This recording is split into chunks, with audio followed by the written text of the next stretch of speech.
কিন্তু যে ঘটনা ঘটেছে সেটা আমারও কলিজায় আগুন লেগেছে। ধরনের কোন অন্যায় অঘটন যখন ঘটেছে, থানা পুলিশ প্রশাসন তাদেরকে নিয়ে এসে পরবর্তীতে আশ্রয় প্রশ্রয় দিয়েছে।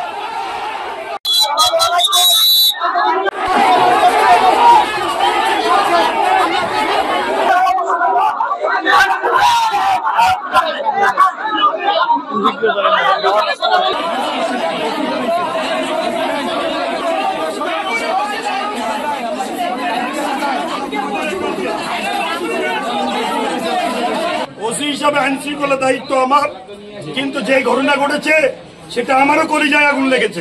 আপনাদের মতো চোখের পানি আমারও এসেছে। কিভাবে এত বড় উদ্ধত্তপূর্ণ আচরণ এদেশে করে। আমি আপনাদেরকে ওয়াদা দিলাম, আমি তাকে যত অ্যারেস্ট করেছি বাংলাদেশে আমি এমন মামলা তাকে দিব নিশ্চিত তার যেন যাবজ্জীবন বা ফাঁসি হয়। ইতিপূর্বে আমরা যেটা দেখেছি, এই ধরনের কোন অন্যায় অঘটন যখন ঘটেছে, থানা পুলিশ প্রশাসন তাদেরকে নিয়ে এসে পরবর্তীতে আশ্রয় প্রশ্রয় দিয়েছে। তাদেরকে ছেড়ে দেওয়া হয়েছে গোপনে। 3 দিনের হাজত, কখনো 7 দিনের জেল করে নিচ দিয়ে পার হয়ে গেছে। কিন্তু এখন আর সে সুযোগ দেওয়া হবে না।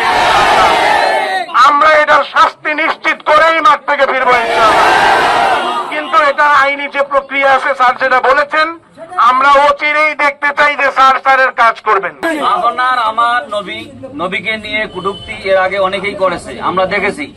তারেক ভাই যে কথাটা বললো 3 দিন কিংবা 7 দিনে হাজত দিয়ে বা তল দিকে পার করে দেওয়া হয়েছে, এবার এটা ছাড় দেওয়া হবে না, কোনো ছাড় দেওয়া হবে না।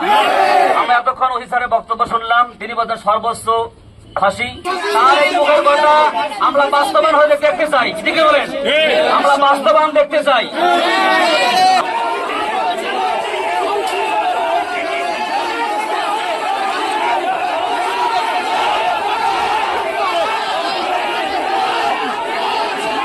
আমরা শান্তিপ্রিয়, আমার কেন্দ্রীয় মধ্যে পাশে মমদিনী বসবাস করে, আমরা একসঙ্গে বসবাস করি, আমরা একসঙ্গে ঘোরাফেরা করি, চা খাই, তাদের সঙ্গে কোনো দ্বন্দ্ব নাই। শুধুমাত্র স্পন যারা করে উগ্রবাদী হিন্দু যারা এই কাজগুলো করে, কথা কি বলে। আমাদের আরেকটি দাবি হলো স্যারের কাছে লালমনিরহাট জেলায় স্কুলের সব কার্যক্রম বন্ধ থাকবে, এইটি দাবি 1 নম্বর।